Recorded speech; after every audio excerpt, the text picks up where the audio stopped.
Muy buenas tardes. En nombre de la Cámara Chilena del Libro, le damos la bienvenida a FILSA Virtual 2020. A continuación, le invitamos a participar del conversatorio junto a Irene Vallejo, autora del exitoso ensayo El infinito en un junco, un recorrido por la historia de los libros, presentada por Eduardo Castillo, presidente de la Cámara Chilena del Libro. En esta ocasión, María Teresa Cárdenas Hola, muy buenas tardes a todos presentará y todos que hoy día, en esta tarde de viernes, nos acompañan en la 39 Feria Internacional del Libro de Santiago, filsavirtual.cl, por primera vez realizada en este ámbito, en el espacio virtual, que nos permite llegar a cualquier rincón de Chile y, por qué no decirlo, a cualquier parte del mundo donde hoy día nos pueden estar viendo. Esta actividad para nosotros es muy importante, estamos muy contentos, tenemos el honor de tener con nosotros acá a Irene Vallejo, autora del Infinito en un Junco, de un libro que hablaremos mucho en esta actividad. Ella es una gran escritora española, nacida en Zaragoza, que ha tenido un recorrido ya importante en el ámbito literario. Ella estudió filología, eh, tiene libros incluso para niños, y con este último libro suyo, El infinito de un junco, que debo decirte, Irene, que tempranamente en el confinamiento de esta pandemia tuve la suerte de poder leerlo, y que me cautivó desde el primer minuto, eh, como a tanta gente, ¿no? Creo que ha tenido un impacto enorme en nuestra lengua y supongo que pronto o ya en otros idiomas también. Yo te quiero agradecer a ti, darte la más cordial bienvenida a estar con nosotros.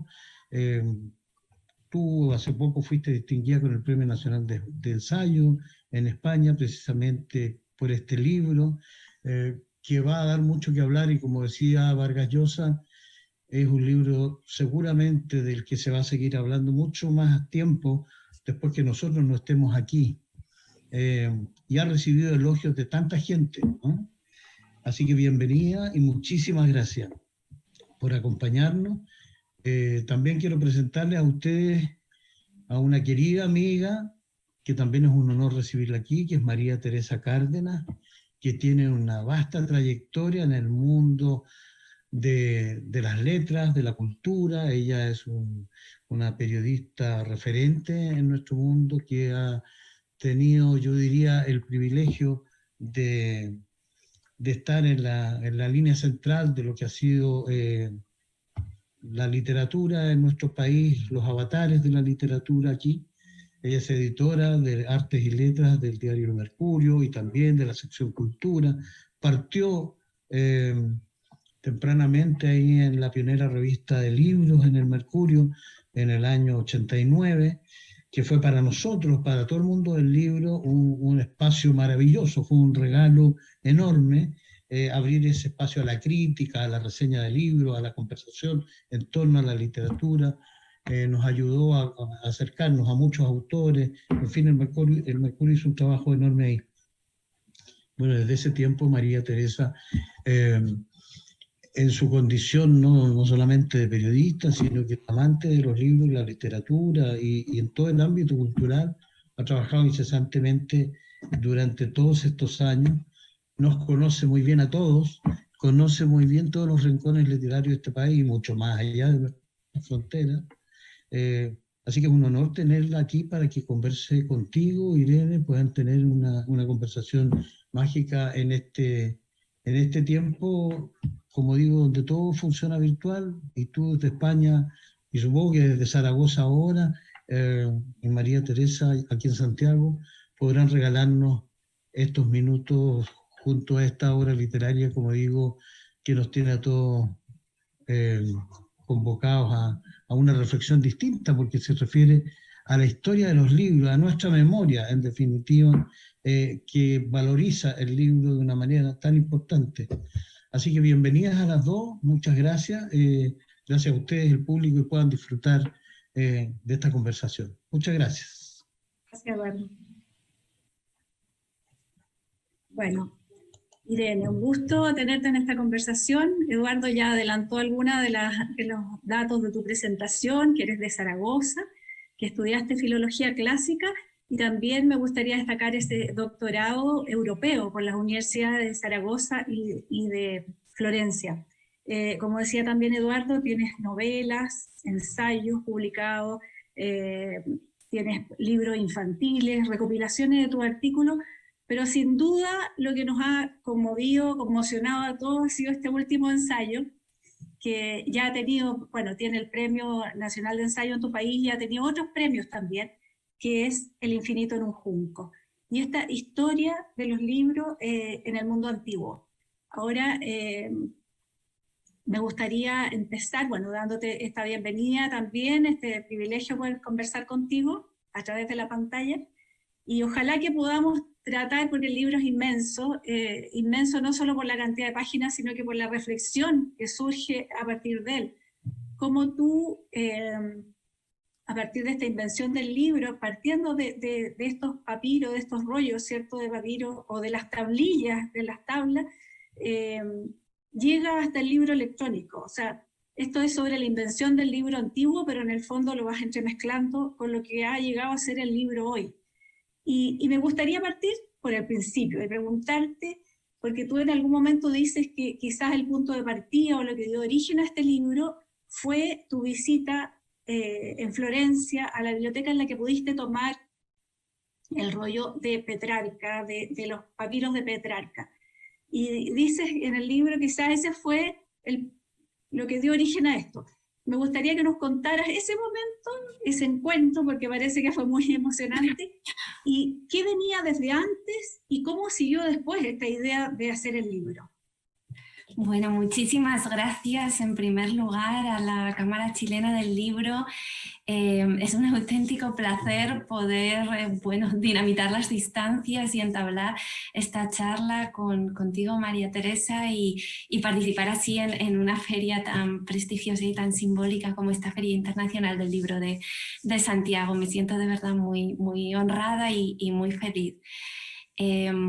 Por responder a la pregunta que lanzabas, pues sí, realmente fue un momento, uno de esos momentos culminantes, ¿no?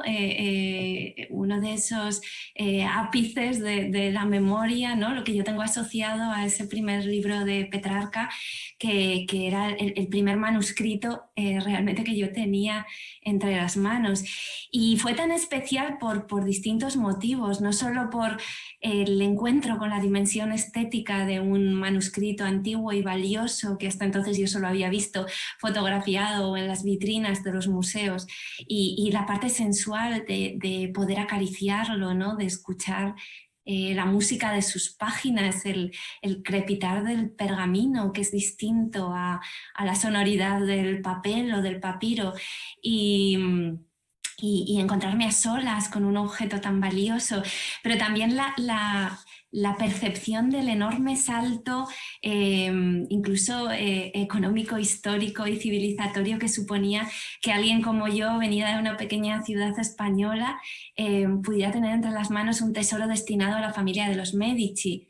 Y en mi época, quiero decir, en la época en la que se escribió y se elaboró ese maravilloso manuscrito, alguien como yo jamás hubiera tenido acceso a esa joya. Entonces sentí por un lado la emoción, la belleza, ¿no? la inmersión de todos mis sentidos en un objeto tan bello. También su fragilidad, la cantidad de horas que el copista tuvo que dedicar a reproducir palabra por palabra toda esa obra, y por otro lado fui consciente del enorme salto que significaba que ese libro estuviera disponible para una estudiante becada que había llegado allí a interesarse y a cultivar la curiosidad y el conocimiento, ¿no? Cuántas barreras han tenido que caer para que ese momento fuera posible. Y yo creo que allí nació un poco la sensación de que aquí había una historia colectiva y esencialmente anónima, de personas que han ido derribando esos límites, haciendo posible el acceso al conocimiento, a la literatura, al saber, que comenzó siendo prerrogativa de unos pocos y ha llegado a estar mucho más abierta y libre y disponible. Y creo que eso también es el espíritu de las ferias del libro y de momentos como el que nos reúne y nos convoca esta tarde, ¿no? El celebrar la posibilidad de que la lectura sea un hecho compartido, colectivo, que nos une y que además crea puentes y espacios en el tiempo para que conversemos. Y yo cometí un error ahí, debo reconocerlo, cuando hablé de papiro, y es pergamino. Este mundo para nosotros es tan impresionante de cómo partió la idea del papiro, ¿cierto?, de la copia, de que cada libro era distinto al otro, y llegar a esto. Entonces todos esos pasos es muy interesante como tú los vas describiendo, pero también con lo que pasa con cada etapa del libro, como al principio era algo restringido unos pocos, ¿cierto? Durante muchos siglos fue restringido unos pocos, y también la individualidad del libro, o del rollo en el primer caso, ¿cierto? Como cada copia era distinta, como también tiene que ver con el autor, que los libros o los escritos, los textos no estaban firmados, como la autoría o lo que llamamos derecho de autor aparece mucho después. Entonces, es interesante todo ese recorrido que haces tú, pero a mí me gustaría saber cómo lo viviste a partir de ese momento en que te encuentras con este manuscrito de Petrarca y dices, tú ya venías, por supuesto, estudiando todo este mundo, pero decides ponerlo en el papel y hacer todo ese recorrido. Sí, quizá, a ver, ¿Cuánto tiempo te tomó eso? A ver, empecé estudiando durante el periodo de mi doctorado todos los temas relacionados con el mundo librario y la circulación de la palabra en la antigua Grecia y Roma. Y esos fueron 4 años de trabajo que acabaron culminando en una tesis doctoral que, por supuesto, respondía a los códigos académicos, por tanto era un libro destinado a especialistas. Y yo sentía en ese momento cierta pena porque había recopilado historias tan fascinantes, ¿no? Y había hecho descubrimientos que me parecían tan interesantes como poco conocidos y sentí que el libro podía tener muchos más lectores de los que podría jamás soñar una tesis doctoral. Pero ese proyecto estuvo durmiendo durante muchos años hasta que finalmente decidí retomarlo, ya claramente con una vocación literaria. Mientras tanto, yo me había dedicado a la ficción, había escrito novelas, literatura infantil y juvenil, y además me había fogueado en el periodismo escribiendo artículos que evidentemente se destinaban a todo tipo de público y por tanto no presuponían conocimientos previos en ninguno de los lectores. Y yo creo que fue ese bagaje, unido al bagaje académico de los años de investigación, lo que confluyó en esta idea de escribir un ensayo literario que contuviera la información, los relatos, las reconstrucciones de época, todo el rastreo de la historia que hay detrás del libro tal y como lo conocemos hoy, pero junto al deseo, al reto de novelista que yo tenía de contarlo de una forma que fuera tan placentero como la lectura de un libro de ficción. Entonces mi voluntad era que no se perdiera el rigor en todo ese proceso, que la información transitase hacia un formato tratado con el mismo grado de exigencia que yo utilizo cuando escribo novelas o cuando escribo relatos. Y bueno, pues era ¿no? Del mismo modo romper las barreras e intentar llegar a un público que sintiera curiosidad por la historia de los libros, que como bien decía Eduardo en la introducción, es en el fondo la historia de nuestra memoria, ¿no? De la lucha contra el olvido y contra la destrucción, la posibilidad de establecer un vínculo con nuestro pasado y una ruta intergeneracional que nos permita recordar lo que hemos sido y cómo hemos llegado a ser quienes somos ahora.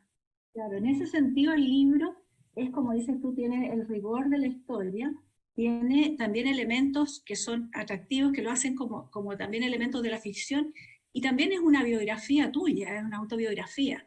Es una historia también en la que van entrando y a lo mejor como tú hablabas de las mujeres, por ejemplo, que tienen poco espacio en este mundo, por muchos siglos también, de este tejido que vas haciendo tú es muy femenino también, de ir uniendo todos estos distintos como estratos de esta lectura que tú haces, de esta escritura, donde estás tú misma y hay anécdotas incluso muy personales. Así como está este encuentro con el manuscrito de Petrarca, está otra cosa que me llamó mucho la atención, que tú cuentas de cómo fue tu infancia, de cómo te leía cuentos tu madre, cómo ibas a las librerías con tu padre, pero también de cómo viviste la escritura y la literatura como refugio, siendo niña. Entonces creo que eso todo está volcado aquí en este libro, y quizás eso es lo que le da, digamos, que ha conmovido a tantos lectores, ¿no?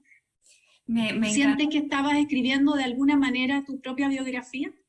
Sí, me encanta que lo plantees así, María Teresa, porque realmente mi intención era una exploración de los territorios fronterizos entre lo narrativo, la memoria y el ensayo, y ver cómo era posible esa confluencia, ¿no? Has dicho que es un libro femenino, y en ese sentido yo pretendía que fuera un ensayo sin la frialdad cerebral con la que habitualmente identificamos el ensayo, y que entrase esa tonalidad emocional que yo creo que es muy importante para quienes amamos los libros, porque al final los libros desatan en nosotros emociones, sentimientos, fascinación, dolor, alegría, pena, evocan nuestros recuerdos, ¿no? Y leemos con todo el cuerpo y con toda nuestra memoria, ¿no? Y yo quería poner todo eso en un libro que al final es un canto de amor a la literatura y al poder de los libros. Entonces, sin querer yo acaparar como personaje el foco del infinito en un junco, sin embargo sí es cierto que he trenzado recuerdos personales que de alguna manera puedan servir de detonante para los recuerdos personales de quien lee el libro, que también tiene peripecias propias asociadas a la lectura y a la literatura. Y he querido colocar esos momentos que citabas, ¿no?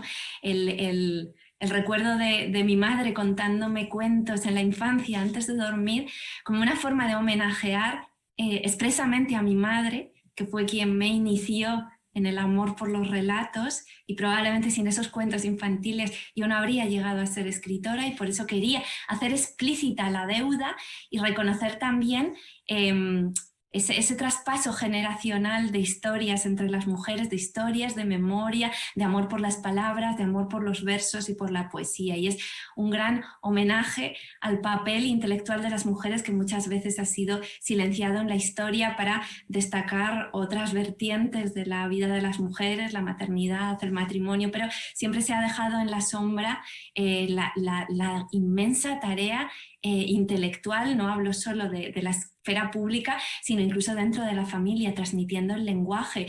Y me parece muy hermoso que siempre hablemos de la lengua materna, porque la lengua tiene algo femenino y relacionado, ¿no? con la madre, que es primero nuestro cordón umbilical con el mundo y luego con el lenguaje. Y creo que eso es hermoso subrayarlo y destacarlo. Y luego ese otro momento que fue tan duro para mí del acoso escolar, donde yo recuerdo sobre todo el imperativo de silencio. Eso es lo que más grabado se ha quedado en mi mente. Se suponía que la ley de la escuela, la ley del recreo, imponía que yo no podía contar a nadie lo que me pasaba, no podía pedir ayuda a los adultos, que todo lo que sucedía en el patio con los niños tenía que quedar entre nosotros. Y yo durante mucho tiempo acepté esa ley del silencio y no conté nada a nadie, y asumí lo que me estaba pasando, y pensé que la valentía me exigía callar y no chivarme, porque ser un delator era lo peor que se podía hacer en la infancia. Y a través de los libros yo fui capaz de superar ese estadio de sumisión ante lo que me pasaba y entender a través de los escritores que tanto amaba que precisamente era lo contrario, que aquello que te dicen que tienes que callar es lo más importante, lo que se debe contar precisamente. Y yo eso se lo debo a los libros y lo considero una temprana emancipación que fue importantísima para toda mi vida, ¿no? Haber sido capaz de dar la vuelta a ese precepto de silencio y haberme convertido, como digo en el libro, ¿no? Como en la chivata profesional, que al final es una escritora, ¿no? Una persona que se dedica a chivarse de todo aquello que queda en el ángulo ciego o que pretende ser silenciado. Sí.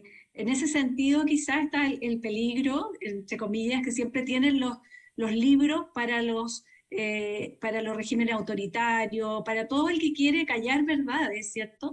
Porque tú viviste tu propio, como un clima, digamos, un mini autoritarismo en el patio del colegio, con persecución y con todo. Entonces eso llevado en grande, digamos, es un poco eso, que el miedo a lo que te transmiten los libros y a lo que te hacen decidir finalmente, a esas verdades que no hay que callar.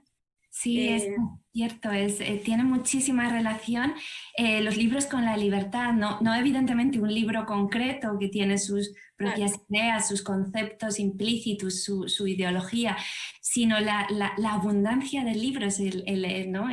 Es la polifonía literaria la que nos permite vacunarnos contra los totalitarismos, y por eso, pese a que nos dicen y nos repiten muchas veces que los libros son superfluos, en realidad la prueba definitiva de que no lo son es la saña con la que siempre los persigue el poder cuando ciertos títulos provocan incomodidad y se entienden como un desacato, y en particular el humor, ¿no? El género del humor, que tantas veces es perseguido por los dictadores porque se considera que falta el respeto, que subvierte las jerarquías, y eso me parece muy interesante porque la forma en la que los libros han sido perseguidos desde los primeros compases de la existencia de la escritura hasta el mundo presente, que yo también tengo recuerdos muy próximos de aquella persecución, en mis padres que vivieron la dictadura, en la primera transición española, ataques con bombas a librerías.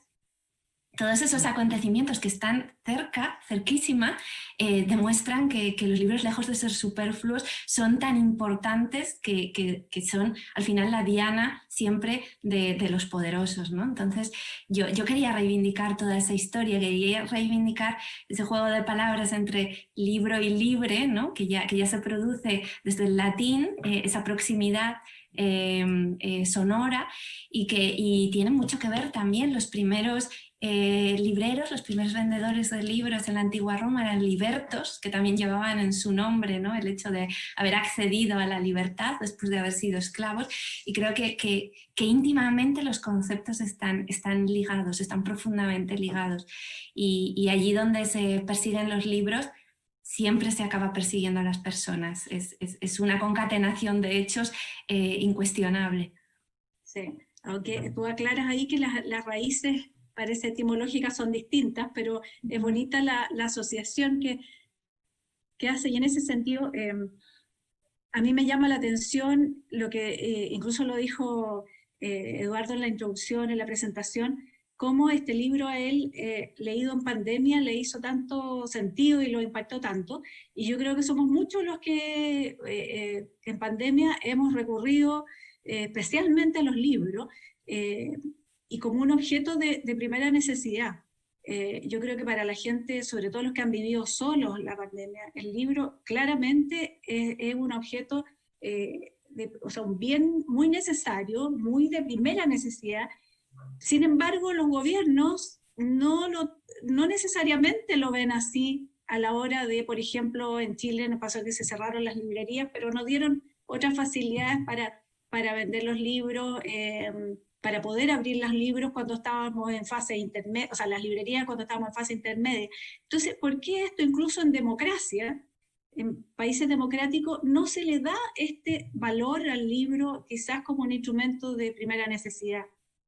Pues cierto que es un gran error porque los libros están profundísimamente ligados con el sustrato de las democracias, y las democracias más fuertes son las que además protegen los libros y las bibliotecas han sido siempre lugares donde se superaban las barreras y donde las personas se construyen o se reconstruyen. Y para mí es muy importante destacar esa dimensión que ha estudiado la antropóloga francesa Michel Petit, que habla de cómo en sociedades que han sufrido violencia o agresiones de distintos tipos, los libros sirven como terapia, recuperar a las personas que han padecido pues desde grandes catástrofes naturales hasta han sido víctimas de guerrillas, de situaciones de profunda violencia familiar y de otra índole, enfermos terminales. En todos esos contextos tan duros, los libros sirven como terapia porque reconcilian a las personas a través de las metáforas, que es una aproximación menos cruda que el tratar directamente sobre esos temas, lo reconcilian con los aspectos, digamos, más acogedores de la vida, ¿no? Y que la vida no es meramente depredación, sino que existe, ¿no?, la belleza, la reflexión, todas esas cosas emergen en los libros y nos recuerdan que existen esos refugios, ¿no? Esos faros y balsas salvavidas. Y yo en El infinito en un junco, que lo escribí antes de la pandemia, ni la más remota sospecha de que podría suceder esto, sí es cierto que me interesé precisamente por la presencia de los libros y los testimonios de lo que significaban los libros en momentos de conflicto y por analizar las situaciones más extremas de la humanidad. Busqué precisamente en campos de concentración y exterminio, en el Gulag, en campos de refugiados, y descubrí que, contrariamente a lo que habitualmente nos dicen, que los libros y la cultura en general son superfluos y que en periodo de crisis es lo primero de lo que nos despojamos, en esos momentos en los que parece que ya solo existe la cruda supervivencia, hay muchísimos testimonios de personas que han canjeado comida, zapatos, abrigo, objetos absolutamente esenciales por libros. Porque los libros eran para ellos como una hoguera que daba calor, como un alimento que nutría. Y me remito especialmente a un libro que me emociona, que se titula Goethe en Dachau. Es la historia de un preso en un campo de concentración, un preso holandés, comunista en un campo de concentración, y cómo enfrentándose precisamente a una epidemia de tifus y al miedo de morir en esas condiciones, subalimentados y con el sufrimiento permanente, a un grupo de presos se les ocurre organizar un círculo de lectura clandestino en el que hablan de los libros que leyeron en otros tiempos, en su vida anterior. Y eso les reconcilia hasta tal punto con la vida y con su propia humanidad, que ellos dicen que lo que les está salvando la vida es la vitamina L, literatura, y la vitamina F, futuro. Y aquello que creo que es válido para ese momento lo es también para la crisis y la catástrofe que estamos viviendo, ¿no? La vitamina literatura y la vitamina F de futuro. Creo que los libros han sido nuestro mundo exterior cuando estábamos confinados y encerrados, y son un canto permanente a nuestra humanidad frente a los poderes o a las circunstancias que nos hacen sentir tan profundamente vulnerables.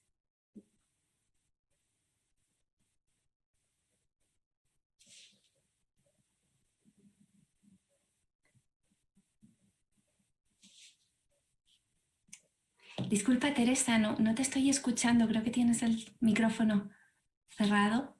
Sí, perdón. No, decía que cómo tu libro va pasando por estas distintas etapas de cómo se vive el libro, como en este caso es una salvación. Incluso se dice como con ironía, le hacía mejor, podían resistir mejor los que leían que los que habían practicado deporte y tenían un físico más preparado, digamos, que los intelectuales. Entonces, todo eso... Bueno, yo realmente encuentro que la inmensidad de tu libro es imposible abarcarla aquí, así que vamos a ir por espacios, digamos, de temas. A mí una cosa que me llamó mucho la atención fue esta poca aparición de las mujeres, que tú lo has dicho, cómo las mujeres estaban relegadas, digamos, y cómo ellas, en el mundo ya romano, sí eran educadas, instruidas, pero para educar a sus hijos, para enseñar a sus hijos como futuros oradores. Y también en Grecia, pero hubo mujeres, y mujeres muy importantes que tú rescatas. Entonces, ¿cómo fue ese encuentro tuyo con estas mujeres, estas pocas mujeres que lograron, digamos, un poco ir más allá del silencio que les imponía esa época?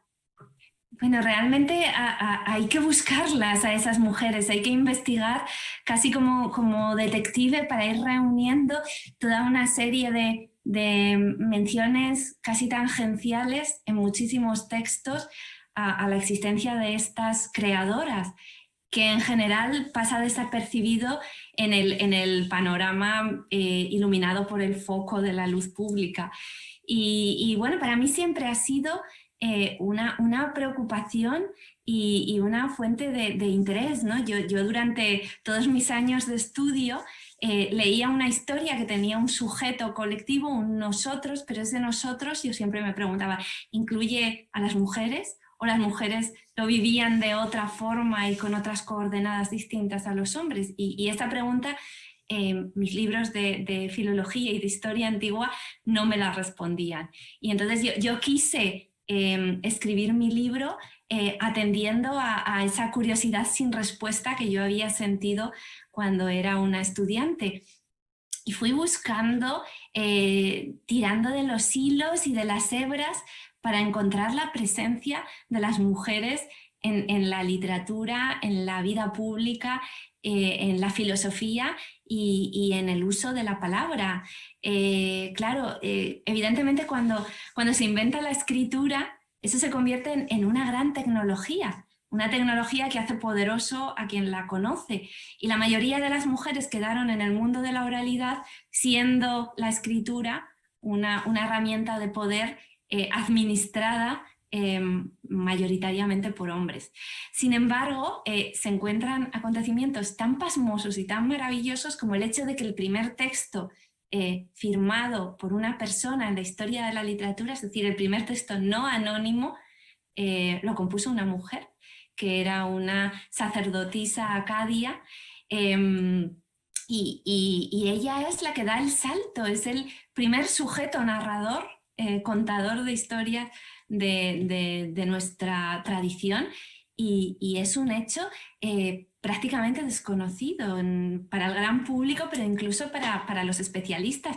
Cuando yo encontré esta pista, a duras penas podía creer que hubiera desconocido la presencia de esta mujer llamada Enheduanna, y esta sacerdotisa, es cierto que de familia noble, emparentada con los reyes, pero es cierto que un personaje totalmente fascinante que ocupa un lugar cardinal y esencial en la historia de la literatura y del que apenas nos han hablado porque ha quedado totalmente silenciada por la posteridad.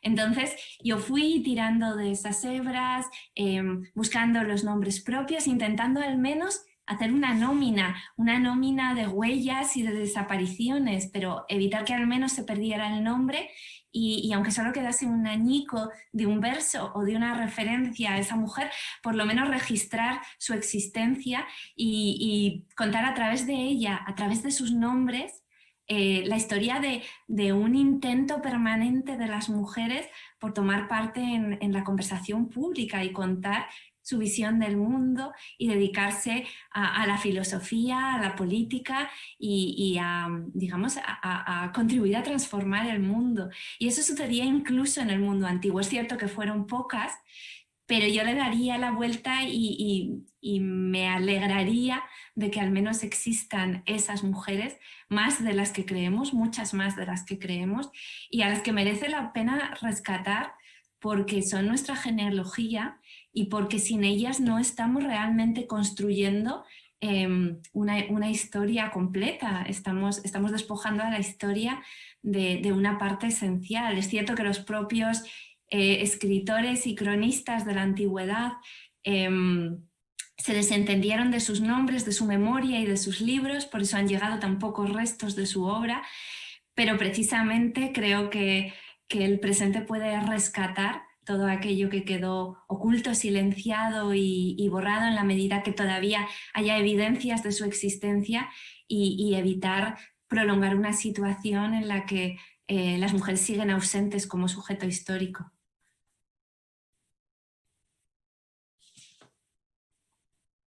Tú haces el vínculo con esa situación de mujeres, también nombras a Sulpicia, yo las anoté, y otras 24 mujeres que fueron a Julia Agripina, y haces el vínculo en que todas ellas, y lo has dicho, tenían recursos, eran mujeres con fortuna, y haces el vínculo con lo que dice Virginia Woolf, ¿no? La necesidad del cuarto propio.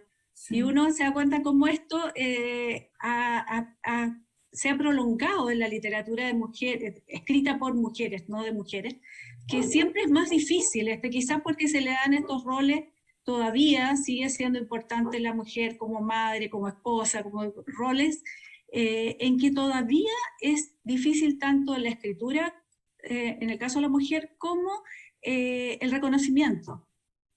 Sí, no sé cómo lo vives tú en España. Nosotros tenemos un premio nacional de literatura en que ya van 55 premiados en la historia del premio, tiene más de 70 años, y se han premiado 50 hombres y 5 mujeres. Entonces... Realmente sí, realmente el canon es siempre el último baluarte, ¿no? Incluso cuando se permite que las mujeres se dediquen al oficio de la literatura o de la escritura o dejen oír su voz, siempre la última cumbre por conquistar es la del prestigio y la del reconocimiento. Esto es lo que ha hecho que a lo largo de la historia las mujeres que han conseguido publicar y ser reconocidas en su momento han sido silenciadas posteriormente porque no llegaron a ingresar en el canon. Y esta es un poco la preocupación, ¿no? La preocupación principal, pero yo creo que por eso es tan importante rastrear a las antepasadas, ¿no? Y quizá empezar a retocar el canon del pasado, ser conscientes de los ángulos ciegos de nuestra historia literaria, porque eso nos ayuda a ser más conscientes de los ángulos ciegos del presente. Por eso yo he intentado rescatar figuras tan importantes, ¿no? tan esenciales, una pionera como la primera persona que firma un texto con su propio nombre y esgrime el yo literario, y rescatarlas porque muchas veces escucho que en realidad es imposible ya recuperar las voces de las autoras que en su momento pues o no aprendieron o no pudieron tener acceso a la educación y su talento se desperdició. Y bueno, pues yo insisto en que hay mujeres que fueron muy importantes en su momento y posteriormente han sido borradas y omitidas. En el presente yo creo que estamos transformando realmente la sociedad. Yo misma tengo que decir que en España he encontrado muchísimo apoyo de compañeros, críticos, incluso he podido recibir un premio como el Premio Nacional, lo cual más que a título personal me hace concebir esperanzas, porque en general el ensayo es un poco el último reducto, ¿no? El género donde todavía predominan más las voces masculinas, porque es el género en el que se construye teoría, ¿no? Se analiza el mundo, se influye en el futuro, y todavía sigue siendo un género bueno, pues en el que la mayoría de las publicaciones y la resonancia, digamos, tiene que ver con la autoría masculina, pero yo confío en que estamos realmente transformando la realidad. Las mujeres, la entrada de las mujeres en las universidades está permitiendo que se estudie de otra manera totalmente distinta la literatura, y por tanto que el canon, que es flexible, empieza a transformarse, y yo creo que estamos inmersas en una revolución que transformará la forma de leer y de acoger la literatura, porque en el fondo la mayoría de las personas que leen, según todas las encuestas, son sobre todo mujeres. por lo menos en España, y creo que es un hecho bastante extendido.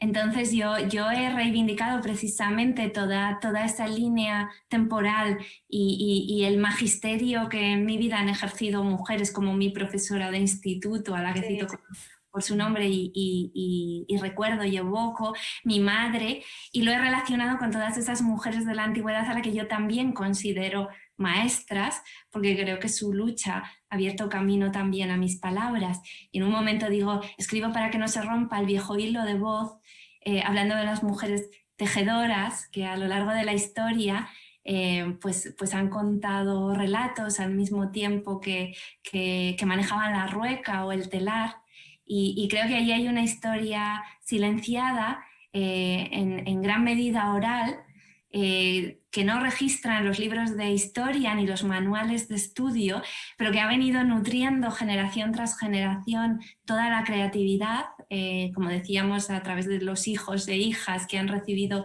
ese legado. Y yo personalmente he tenido mucho interés en reivindicarlo, en revalorizarlo y en considerarlo, pues bueno, una forma de conectar con un pasado que siempre ha sido fértil en voces y pensamiento femenino. Quizás, y creo que en este momento emerge. Quizás ese va a ser tu próximo ensayo. Te quería preguntar a propósito de esto mismo de las mujeres. Tenemos por un lado una cierta reivindicación, ¿cierto?, de la creatividad, la creación de las mujeres, pero también por otro lado una postura como de un poco quizá más agresiva, digamos, de frente a este silencio de la mujer, y un tema de corrección política respecto de la literatura. También ha llegado a la literatura, digamos, de ciertos escritores tachados de machistas o de que los personajes o las historias que cuentan, y ha habido, quería saber, porque tú también lo tocas ese tema, lo pasas, digamos, en tu libro, también está tratado más, quizás no profundamente, no con tanto énfasis, pero sí lo toca, entre los muchos otros temas que salen a partir del libro. ¿Qué opinas tú también de eso? Porque revisar la literatura descontextualizada, digamos, hay un contexto en que se produce, tú lo has visto a lo largo de toda esta historia que estudiaste, cómo cada libro tiene su tiempo. Entonces, esta revisión, digamos, hacia atrás, ¿qué opinas? A ver, yo creo que descontextualizar es todo lo contrario de lo que hacemos los historiadores, los ensayistas, los pensadores. Estamos constantemente insistiendo en la contextualización de los acontecimientos, ¿no? Y a mí me parece muy importante insistir en que la única oportunidad que tenemos de aprender del pasado es contemplar ese pasado realmente como fue, no un pasado edulcorado, no un pasado transformado, no un pasado maquillado para satisfacer nuestros requerimientos y nuestras ideas actuales, sino en la medida de lo posible un pasado fidedigno, y creo que esa es la obsesión de quienes estudiamos otras épocas. Eso también nos obliga a ir deshaciendo algunas, ¿cómo llamarlo?, una especie de calcificaciones que el tiempo ha ido colocando sobre los acontecimientos. En el caso del mundo clásico, pues existe una especie de idealización del mundo clásico que se impuso sobre todo en el siglo XIX y que nos hace mirarlos como modelos absolutos en todos los sentidos, cuando en realidad hay terribles vertientes de la sociedad antigua que se deben cuestionar, ¿no? Y no debemos caer en esa tentación de rendir culto a lo antiguo. Tampoco escorarnos hacia el otro extremo y entender, ¿no?, y reprochar a los autores de la antigüedad con nuestros criterios y nuestra forma de entender la realidad, que no hubieran sido lo que nosotros hemos sido después de siglos de pensamiento, de literatura y de evolución. Yo creo que existe una cierta humildad con la que debemos aproximarnos al pasado, ¿no? En busca sobre todo de verdades que son útiles para nuestro presente, para el mundo en el que vivimos hoy. Y por eso yo he tratado de bajar del pedestal a los antiguos y entablar con ellos diálogos en los que a veces ellos nos desafían o somos nosotros los que podemos desafiarlos a ellos, siempre entendiendo que hay una distancia temporal, una serie de acontecimientos, unas evoluciones que nos separan. Y entonces en ese juego entre la distancia y la proximidad, entre esa maravillosa posibilidad de conversar que nos ofrecen los libros, pero también el esfuerzo que nos requiere a nosotros de ponernos en el lugar de nuestros antepasados y la época en la que escribieron, está yo creo que la fertilidad de esa relación con otras épocas. Entonces yo insisto en que no debemos maquillar en ningún sentido los textos antiguos. Debemos encontrarnos en ellos con todo lo que nos asusta y ser capaces de utilizarlo para enriquecer el debate del momento presente. Y así insisto en que ya Platón intentaba en su época, ¿no? Retocar los textos de los clásicos, no le gustaba, como en la Ilíada y en la Odisea, Homero había representado a los dioses porque le parecía que los había presentado demasiado lujuriosos y caprichosos, y proponía transformar los textos para que encajasen en tus ideas de lo que debía ser la religión y la moral. Esto es tan antiguo como Platón y creo que es un peligro al que nos hemos enfrentado en todas las épocas y un peligro contra el que deberíamos estar ahora vacunados. Lo que nos hace falta es más contextualización de todas las obras artísticas y la capacidad de cuestionarlas, pero al mismo tiempo de entenderlas más profundamente. Estamos ya casi en el tiempo, pero no sé por dónde partir con todas las cosas que te quería preguntar. Este libro es deudor de otros libros, de otros autores, particularmente de Alberto Mangel con su Historia de la Lectura.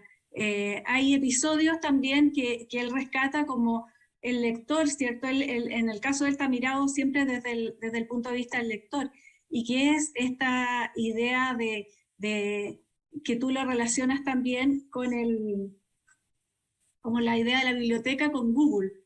Sí. ¿Cierto? Sí. No, realmente... Hablas no sé cómo...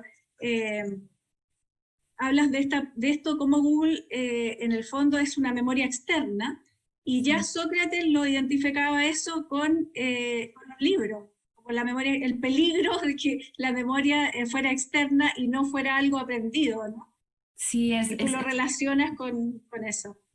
Empezando por el comienzo, sí, yo quiero rendir homenaje al maestro Alberto Mangel, y creo que tuvo un gran acierto al narrar la historia de la lectura, contemplarlo en su dimensión histórica. No se ha leído igual en todas las épocas, los rituales, las formas, las maneras, ¿no? Las posibilidades de leer han sido diferentes en cada periodo histórico, y allí hay una historia apasionante. Nos hemos centrado habitualmente en la historia de los creadores, de los escritores, pero también hay una historia pendiente de escribir, que es la historia de los lectores y de todas las personas que han protegido los libros. Ese es un poco quizá el enfoque hacia donde yo he llevado El infinito en un junco. Me han interesado todas las personas, desde copistas, esclavos, libreros, bibliotecarios, viajeros, inventores, monjes y monjas en abadías medievales, todas las personas que han hecho su aportación, muchas veces anónima,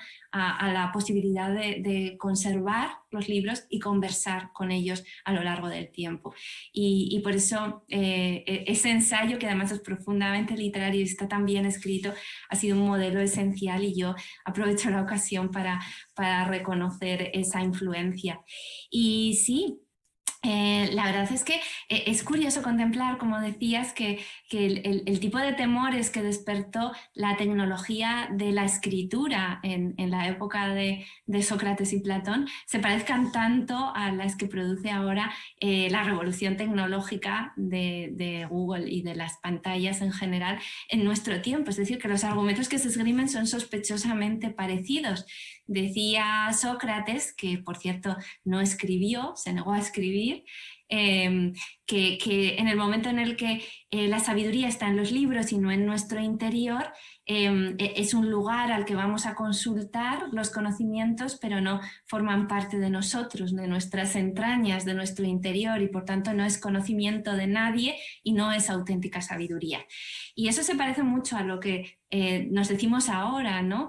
Creo que es un argumento interesante al que merece la pena, bueno, pues atender, porque realmente existe esa dimensión, ¿no? de desentendernos del conocimiento pensando que basta saber dónde encontrarlo, no poseerlo en nuestro interior, que eso es una adquisición para siempre, como decía el sabio Tucídides.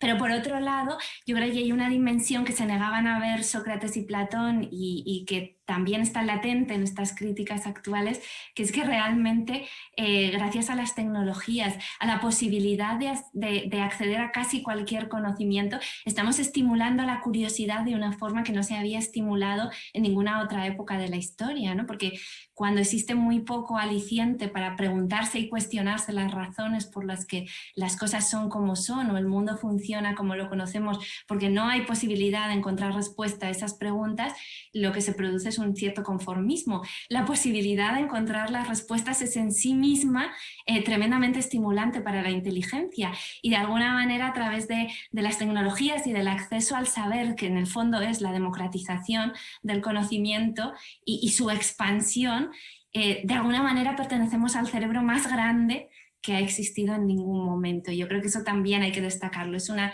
paradoja, ¿no? Con tensiones en los dos sentidos, pero yo creo que hay que intentar valorarlo en sus pros y sus contras y ser conscientes de la importancia de encontrar los caminos para resolver casi cualquier duda o cualquier curiosidad de forma autodidacta en el mundo en el que hoy vivimos. Bueno, y tener esa conciencia de que los avances se van sumando y conviviendo también las nuevas tecnologías, quizás más que la tecnología misma, a lo que le tenemos que tener miedo a cómo la usamos.